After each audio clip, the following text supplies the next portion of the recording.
मुझे नहीं मरना, जाने दो मुझे, जाने दो प्लीज,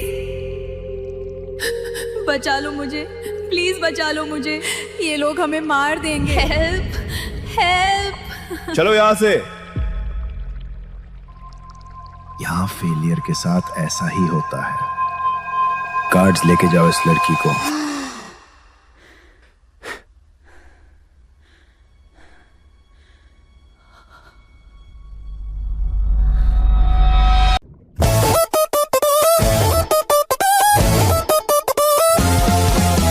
सांस रुकी है, जान फंसी है, पानी भी है बंद, आंखें बंद करते हम, टाइम लगता एटम बम। हम दुआ करें अब कैसे जान बचे अब, हाँ ये तो डेथ ट्रैप है, ब्रेन लैग है, मिलता ना कोई वे। जेल जेल ये क्लासरूम है जेल, सोचूं मैं सोचे हम यहाँ आके क्यों फंसे। जेल ये क्लासरूम है जेल, सोचूं मैं सोचे हम यहाँ।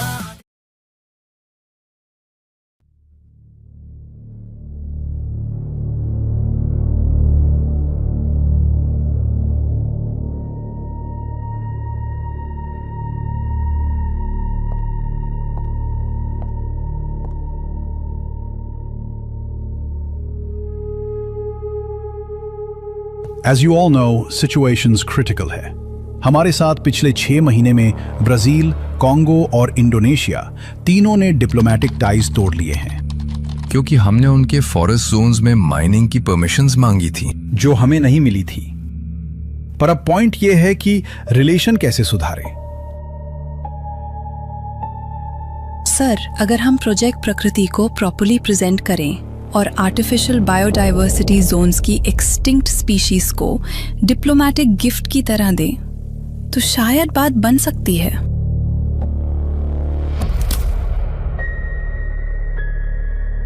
शायद ये वर्ड मिनिस्ट्री में नहीं चलता ज़ारा। बायोडाइवर्सिटी पता भी है क्या होती है? सर, प्लांट्स, एनिमल्स और माइक्रो ऑर्गेनिजम्स की वैरायटी। मतलब दुनिया का ऑपरेटिंग सिस्टम।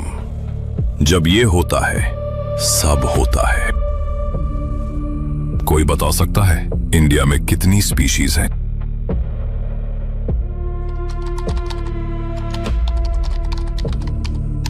डरो मत, आज आजाद का पेट भरा हुआ है। सर, लगभग 47,000 प्लांट स्पीशीज। लगभग exactly 47,000 plant species, 90,000 animal species, और इंडिया दुनिया के 12 मेगा बायोडाइवर्सिटी कंट्रीज में से एक है। और ये सिर्फ नंबर्स नहीं, ये पावर है, ये लेवरेज है, और हम इस लेवरेज को यूज नहीं कर रहे, हम इसे गिफ्ट दे रहे हैं। ब्राजील के पास 15% ग्लोबल प्लांट स्पीशीज है, कॉन्गो के पास 10,000 एनिमल स्पीशीज है, इसलिए वो रुकते नहीं किसी के लिए। और इंडिया के पास 90,000 एनिमल स्पीशीज है। एक्सटिंक्ट एनिमल्स को गिफ्ट करना वीकनेस है, लेकिन एक्सटिंक्ट एनिमल्स को कंट्रोल करना वो पावर है। सर, कंट्रोल मतलब? अगर किसी देश की क्रिटिकल स्पीशीज सिर्फ हमारे पास हो, देना भी हमारे हाथ, रोकना भी, तो टर्म्स कौन लिखेगा? प्रोजेक्ट प्रकृति एक लीश है, और लीश हमेशा हमारे हाथ में रहनी चाहिए। ज़ारा, वो प्रिजनर्स काम कर रहे हैं ना? हाँ सर। उन्हें काम करने दो। अगर और लोगों की जरूरत पड़े तो तुम्हें पता है तुम्हें क्या करना है।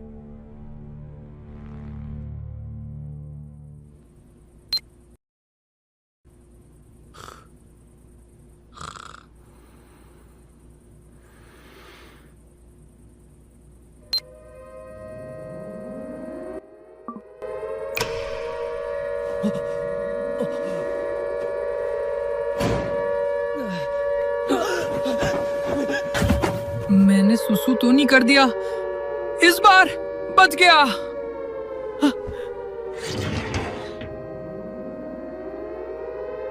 कोई बंद करो इसे। अरे उठ गए भैया, कान मत फाड़िए। क्या बोला बदतमीज? ऐसे बात करते हैं क्या? हम क्या किए? बदतमीज।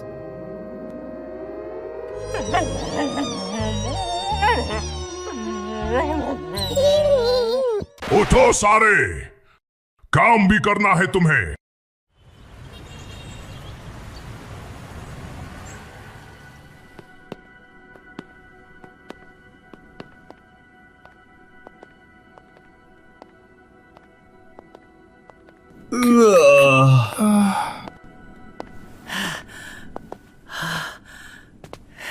हाँ?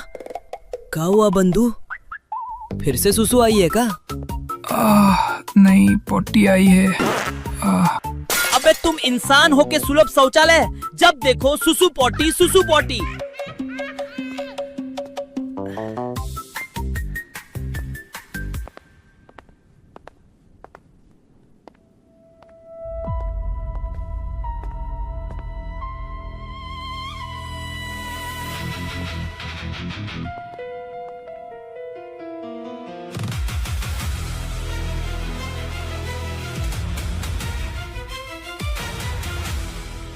आज तो इसे तकला करके मारूंगा।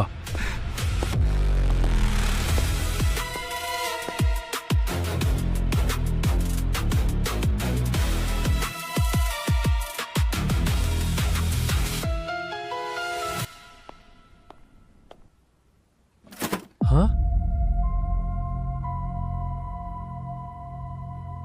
अबे ओ जुल्फैया छिपकली, हम आए थे पहले यहाँ। नहीं आए। मैं आया था, बोला ना। अच्छा, मुझे तो नहीं दिखा। मैं था। नहीं था।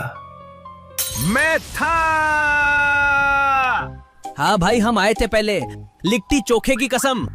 तुम लोग बस क्यू में घुसना चाहते हो। छोटे घटिया लोग, छोटी घटिया हरकत। ओए चुंडे वाले, हम गबरू जवान हैं, कोई क्यू कटर नहीं। घबरू जवान? शक्ल तो सस्ते चोरों वाली है तुम्हारी। ओए मैं तेरे चुंडे फाड़ दूंगा, गंजा कर दूंगा, समझा? तू होगा चोर। हाँ भाई, फाड़ दो इसकी जुल्फे। ज्यादा बोल रहा है ये। गाइस, हमारी नेल्स पे भी ध्यान दो यार। इन जैसों का मुंह चीरने के लिए ही तो है ये। तुम्हारे नेल से क्यों नहीं मिलेगी? Excuse me. हम आए थे पहले। भाई वो बड़ा वाला बोल रहा है। हाँ जी, वो बड़ा वाला बोल रहा है। बस बहुत हुआ, पीछे हटो सारे। हाँ?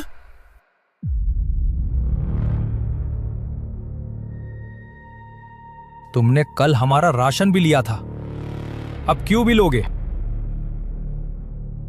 अगर जरूरत पड़ी तो तुम्हारी जान भी ले लेंगे।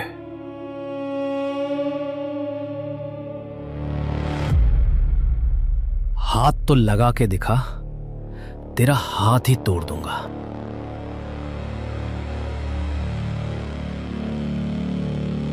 औकात में बात कर बच्चे। याद है ना कल क्या हुआ था?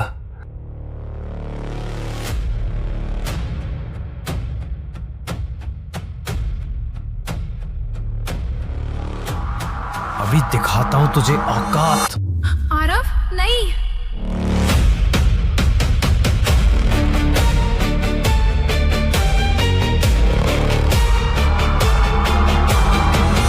क्या हो रहा है ये?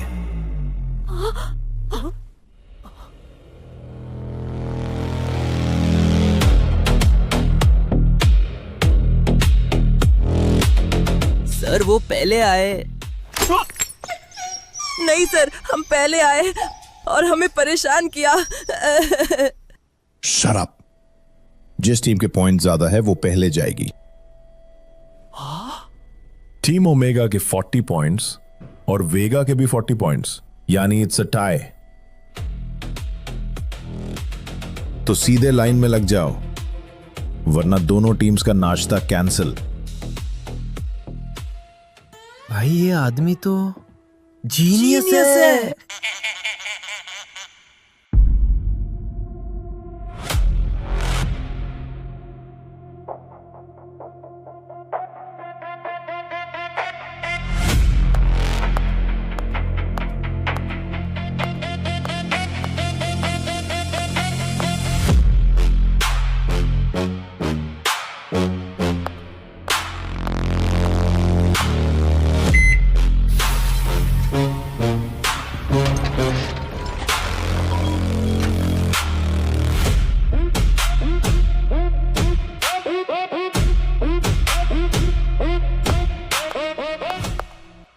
सॉरी सर आपको डिस्टर्ब किया, बट काम ही ऐसा है कि आना पड़ा। ऐसा भी क्या जरूरी काम आ गया आपको हमसे? हमें आपके प्रिजनर्स की जरूरत है फॉर प्रोजेक्ट प्रकृति। मेरे प्रिजनर्स कोई रेंटल सर्विस नहीं है मिस ज़ारा। मैं रेंटल नहीं मांग रही, मैं टेम्परेरी डिप्लॉयमेंट मांग रही हूँ, fully documented and ministry approved. Ministry approval काफी नहीं है, क्योंकि मेरे प्रिजनर्स मेरी रिस्पॉन्सिबिलिटी है।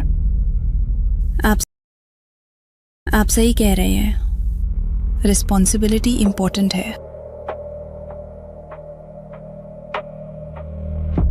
इसीलिए हमें आपका एक सीनियर गार्ड भी चाहिए जो हर वक्त उनके साथ रहेगा। फुल कंट्रोल आपका, बस हम उनसे काम करवाएंगे।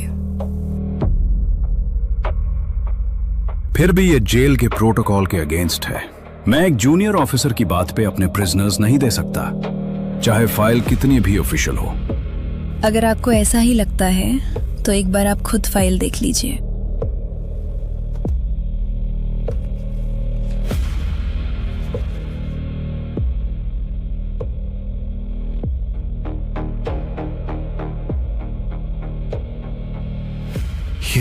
ये साइन तो असद सर की ऑर्डर्स हैं।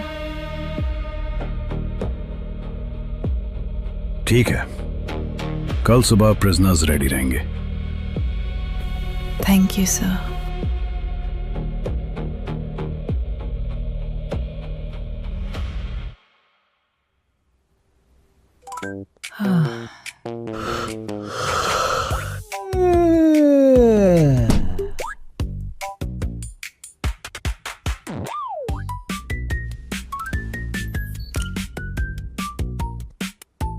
यार देख, आज का टॉपिक जंगल है। हाँ तो मैं भी जंगल में जाना चाहता था, तब ये लोग जेल में ले आए। भैया जी, तुम जंगल में होते तो जंगल वालों को भी सूसू की प्रॉब्लम होती। अरे भाई, एक ही बार हुआ था बस। टोबी, तेरी जंगल की स्टोरी क्या है? तू कौन सा एनिमल है? पोलर बेयर का बच्चा है ये टोबी सामा। Good morning class. इस मॉर्निंग में क्या गुड है? गुड मॉर्निंग सर जी। चिल्ला कह रहे हो भैया? सॉरी भाई। अच्छा, तो आज हम पढ़ेंगे फ्लोरा एंड फौना के बारे में। हट, अब यही पढ़ना रह गया था क्या?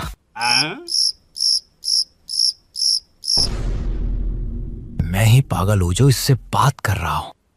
फ्लोरा और फौना से हम अवेलेबल स्पीशीज को दो कैटेगरीज में डिवाइड करते हैं। फ्लोरा मतलब प्लांट्स, फौना मतलब animals. You two stand up.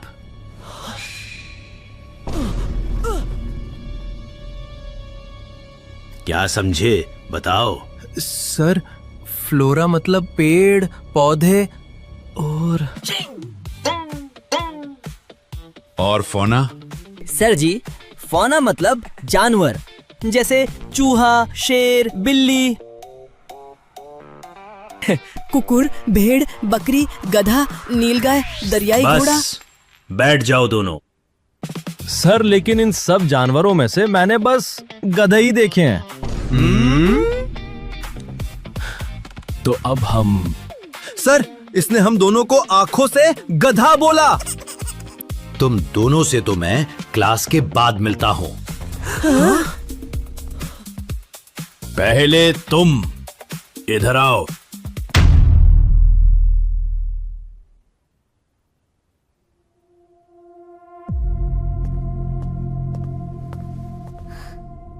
हाथ दो अपना।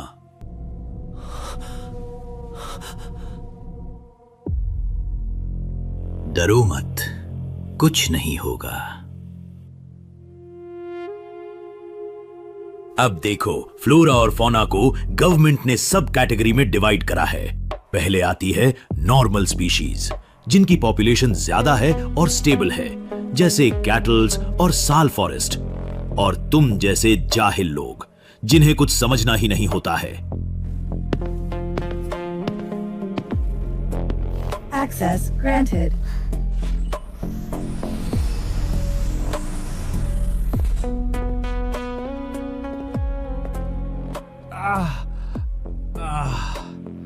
क्या सर, अभी तो पढ़ाने में मजा आने लगा था। सुनो साहब, आज तुम्हारी ड्यूटी एक नई जगह लगी है। कविश तुम्हें तुम्हारा काम समझा देगा। बच गए इस खरूस की क्लास से। चलो बच्चों।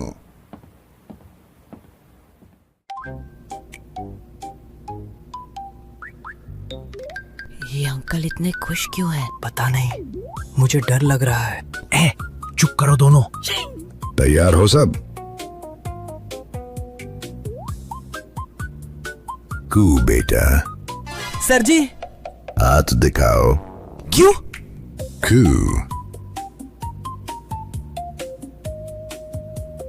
ये वासु सर की स्टाइलस है। नहीं है। कू, इसमें उसका नाम लिखा हुआ है। ये तो कॉमन नाम है। कू बेटा, दे दो। सर वो आंखों के सामने थी, चमक रही थी, मैं क्या करता? दोनों हाथ आगे करो।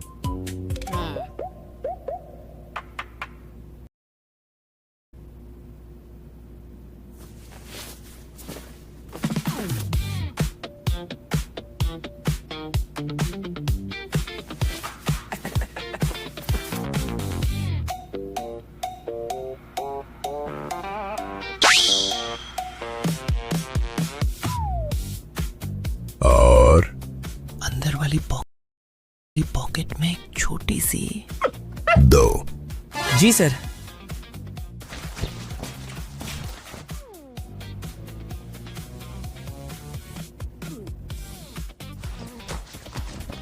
क्यों किया? सर मेरी गलती नहीं है। चमकती चीज को देख के मेरे हाथ खुद उठा लेते हैं। काट दीजिए ये हाथ, गुनहगार है ये। अरे नहीं नहीं, पर आगे से ध्यान रखना।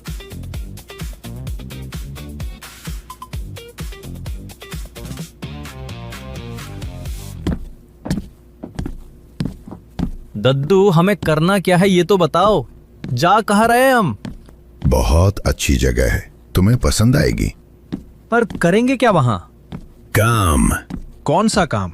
अरे पहले चलो तो। इतने सवाल, बचपन में तो मैं भी ऐसा नहीं था।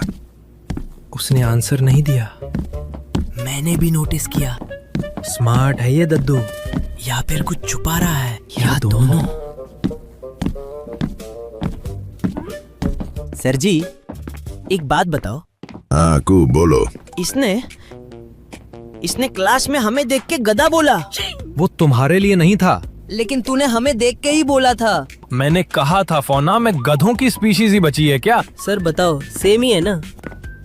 ऐसे तो तूने भी बोला था। कू बेटा, तुमने पहले क्लास में गधा बोला था। हाँ। तो दोनों की थोड़ी थोड़ी गलती बराबर। अब चलो बेटा। भाई ये तो असली वाला दद्दू है।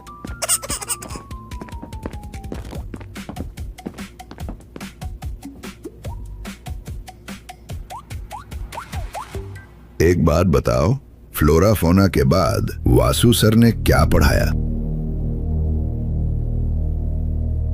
उन्होंने सिर्फ नॉर्मल स्पीशीज बताए, जो अभी हैं, जो खत्म हो रही हैं, वो नहीं बताया। नाम? लियो। अच्छा।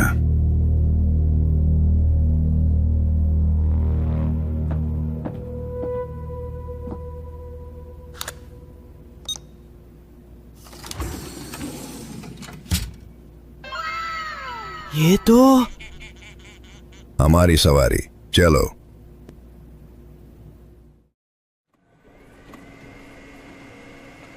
क्या बवाल है ये? जल्दी लग जा यार, इज्जत का सवाल है। रुको, मैं हेल्प करती हूँ।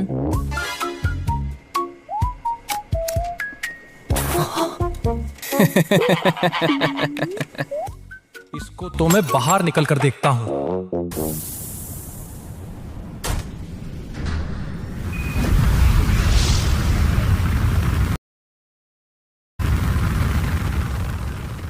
भाई तू ठीक है ना? भाई मैं बिल्कुल ठीक हूँ। अगर ठीक है तो हाथ क्यों नहीं छोड़ रहा मेरा? जान निकल गई।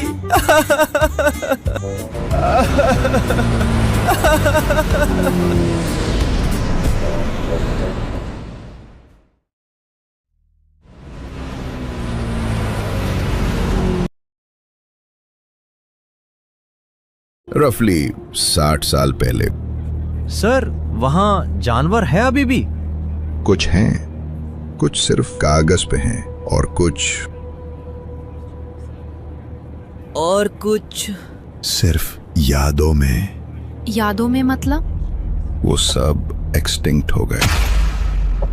हमारी जनरेशन शुरू होने से पहले ही वो खत्म हो गए, जैसे एशियन चीता, पिंक हेडेड डक, और उन्हीं को हम एक्सटिंक्ट स्पीशीज कहते हैं। सर खत्म होने से पहले क्या स्टेजेस होती हैं?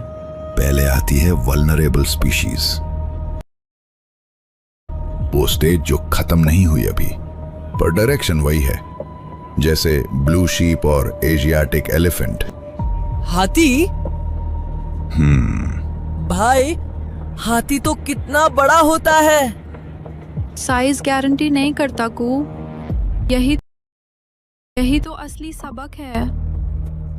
फिर आता है एंडेंजर्ड स्पीशीज, मतलब जो स्पीशीज अभी खतरे में है, जैसे ब्लैक बक, इंडियन राइनोसेरोस और इंडियन वाइल्ड एस को है।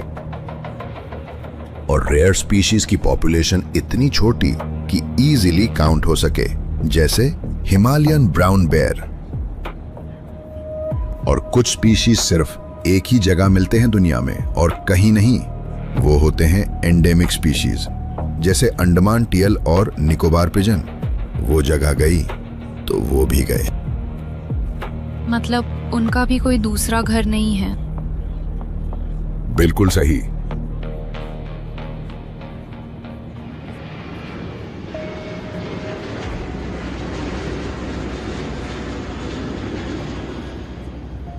सर ये जंगल इतना सीधा कैसे? आर्टिफिशियल बायोडाइवर्सिटी फॉरेस्ट है, गवर्नमेंट प्रोजेक्ट। तुम लोग वही काम करोगे? कौन सा काम है एग्जैक्टली अब तो बता दो।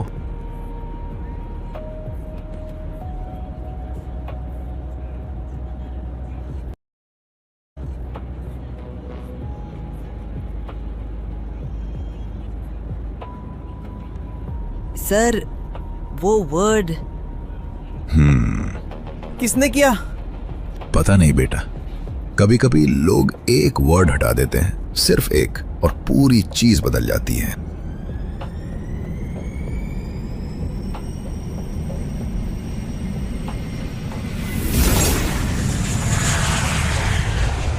चलो पहुंच गए हम।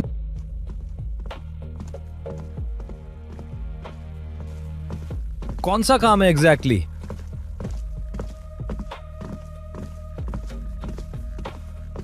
वो अभी भी नहीं बता रहा।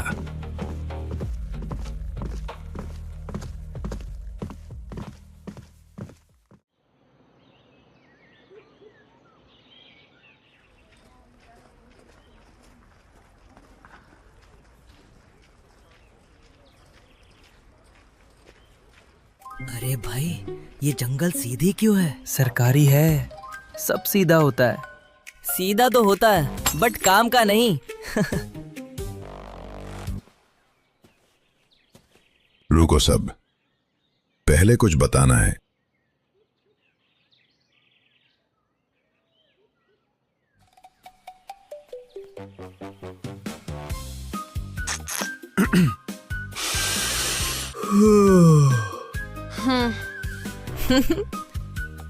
कभी तो मौका मिलेगा। फिर तेरा कटेगा। मैं वो ऑप्शन कंसिडर नहीं कर रहा। ये जंगल कितने साल पुराना लगता है तुम्हें? सर 3-4 साल। 7 महीने। 7 महीने में इतना बड़ा? Technology, accelerated growth pods, soil injection, पर ये असली नहीं है, ये एक रिप्लेसमेंट है। असली जंगल जो यहाँ था वो कट चुका है। क्यों काटा गया? कौन सा रीजन चाहिए तुम्हें? सब। सबसे पहले जमीन चाहिए थी खेती के लिए। एग्रीकल्चर एक्सपैंड हो रही थी, पॉपुलेशन बढ़ रहा था, खाना चाहिए था, तो जंगल काटा, जमीन बनी, फसल उगाई। सीधा सिंपल। जंगल की जगह रोटी। पर इन सब में जंगल का साइड कोई काउंट नहीं करता। करते हैं बाद में, जब रिजल्ट्स आते हैं। सर, सिर्फ खेती? नहीं, उसके बाद आया इंडस्ट्रियलाइजेशन, फैक्ट्रीज, रोड्स, सिटीज बढ़ती गई, अर्बनाइजेशन, जंगल की जगह बिल्डिंग्स आई। और जब बिल्डिंग बनाना है तो पहले क्या करते हैं? जंगल साफ करते हैं। जंगल साफ करते हैं। फिर आया माइनिंग, कोल, आयरन, बॉक्साइट के लिए पहाड़ खोदा, जंगल उड़ा। जो स्पीशीज वहां थी उनका घर गया। ये सब सुन रही हो? उसने बोला, मतलब प्रोग्रेस है।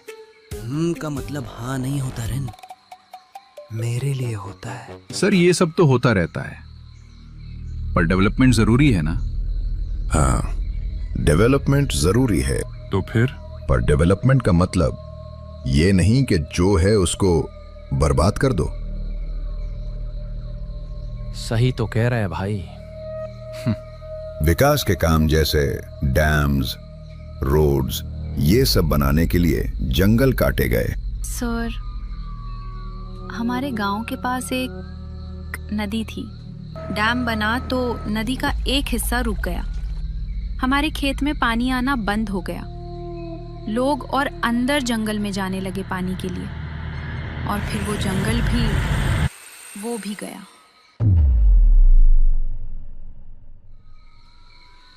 एक चीज दूसरी चीज ले जाती है। बिल्कुल सही। और ओवरग्रेजिंग?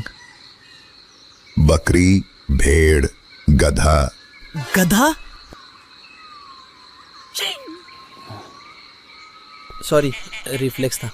ये सब जानवर एक ही जगह ज्यादा चरने लगे तो जमीन की टॉप लेयर खत्म हो जाती है, ग्रास रूट्स टूट जाते हैं, मिट्टी बर्बाद होती है, और फ्यूल वुड जंगल से लकड़ी काटना ये भी इतना ज्यादा हुआ कि कुछ जगह जंगल रीजेनरेट ही नहीं कर पाया।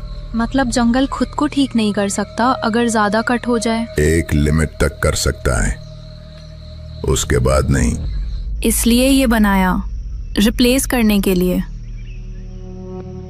हाँ। पर ये असली नहीं है। नहीं है। हो गया तुम्हारा मेकअप? उसने मिरर रखा, वो सुन रही थी। उसका टचअप खत्म हो गया जो कर रही थी। अब काम की बात। इस फॉरेस्ट में कुछ स्पीशीज हैं जिन्हें हम यहाँ ग्रो कर रहे हैं। उनके साथ कुछ बेबी एनिमल्स भी हैं जो यहाँ पैदा हुए हैं। आज का काम है इन बेबी एनिमल्स को टेम्पररी उनके पेरेंट्स से अलग करना, हेल्थ चेक के लिए। सर, उन्हें उनके पेरेंट्स से अलग करना?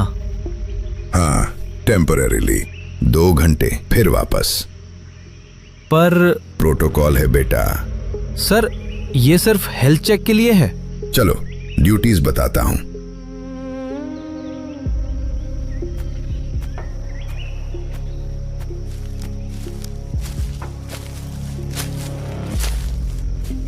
उसने फिर आंसर नहीं दिया। हाँ भाई, बेबी एनिमल्स को पेरेंट्स से अलग करना, ये सुन के ही बुरा लग रहा है। हाँ।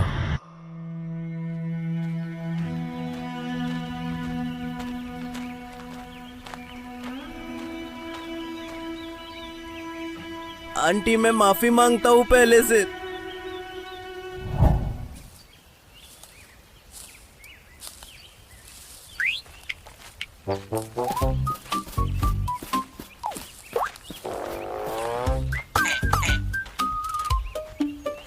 क्या चाहिए? मैं क्यों बताऊं?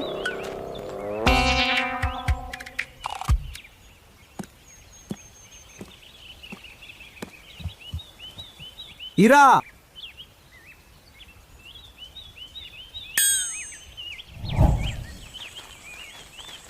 देखो रैबिट।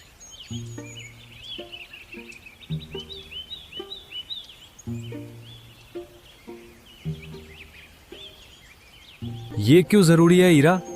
जंगल बनाना बचाना? क्या मतलब? लोग बोलते हैं एनवायरनमेंट बचाओ, पर एक्चुअली क्यों? Ecological balance. एक स्पीशीज जाती है तो चेन टूटता है, कविश ने बताया था। और एंडेंजर्ड स्पीशीज, अगर अब नहीं बचाया तो वो ऑप्शन हमेशा के लिए खत्म।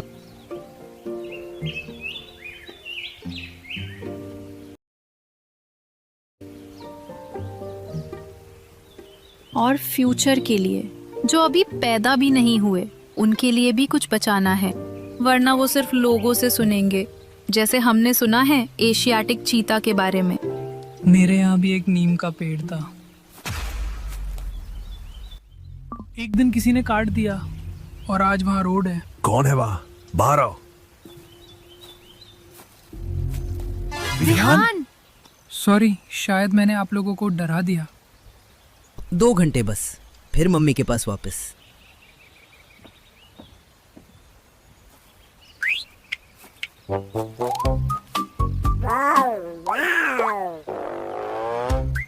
हाँ भाई शेर, हाथी मेरे साथी, आजा चल दोनों शेर जंगल की गेड़ी मारते हैं।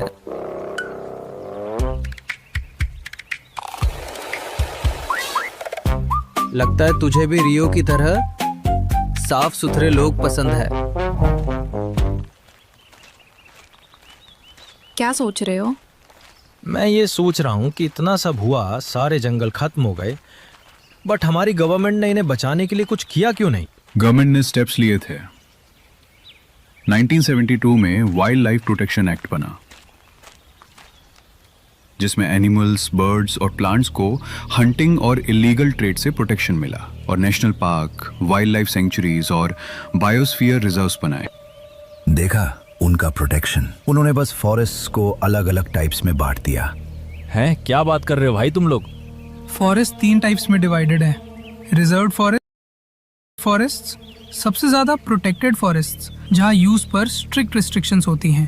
प्रोटेक्टेड फॉरेस्ट्स थोड़े कम प्रोटेक्टेड, कुछ एक्टिविटीज जैसे ग्राजिंग अलाउड होती हैं। अनक्लास्ड फॉरेस्ट्स सबसे कम प्रोटेक्टेड, पब्लिक और प्राइवेट यूज के लिए ओपन होते हैं।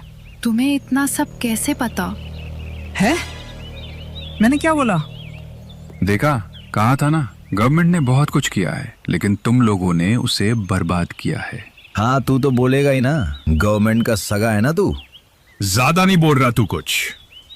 ऐसा नहीं है, जंगल हमारे लिए भगवान थे। हमारी कम्युनिटी ने जंगलों के लिए अपनी जान तक दांव पे लगा दी थी। ये लो, अब इनका भी नॉस्टैल्जिया हिट हो गया। 1970 में उत्तराखंड में हमारी कम्युनिटी ने डिफॉरेस्टेशन और माइनिंग को रोकने के लिए पेड़ों से चिपक के उनकी रक्षा की थी। और चिपको मूवमेंट? हाँ, क्योंकि उन सब के लिए जंगल ही उनका घर था और नेचर उनके लिए भगवान। सैड, बहुत सैड लाइफ है दादू की।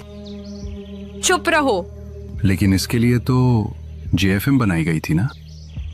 फिर बोला सरकार का भक्त। हाँ, लोकल कम्युनिटी और फॉरेस्ट डिपार्टमेंट ने मिलके 1988 में जॉइंट फॉरेस्ट मैनेजमेंट बनाई थी, जहां पब्लिक और गवर्नमेंट मिलकर फॉरेस्ट्स को प्रोटेक्ट करते हैं और उनके बेनिफिट्स शेयर करते हैं।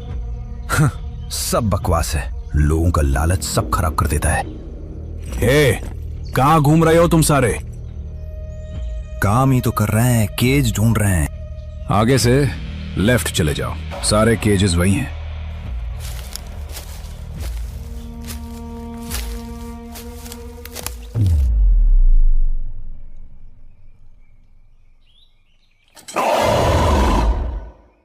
चिल्ला क्यों रही है? छुआ ही तो है, मार थोड़ी रहा हूं। नानी,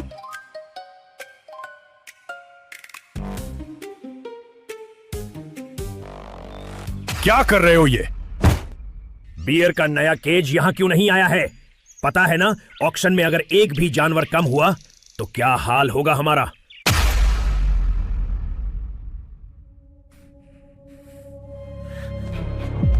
जाओ, जाकर केज लेके आओ।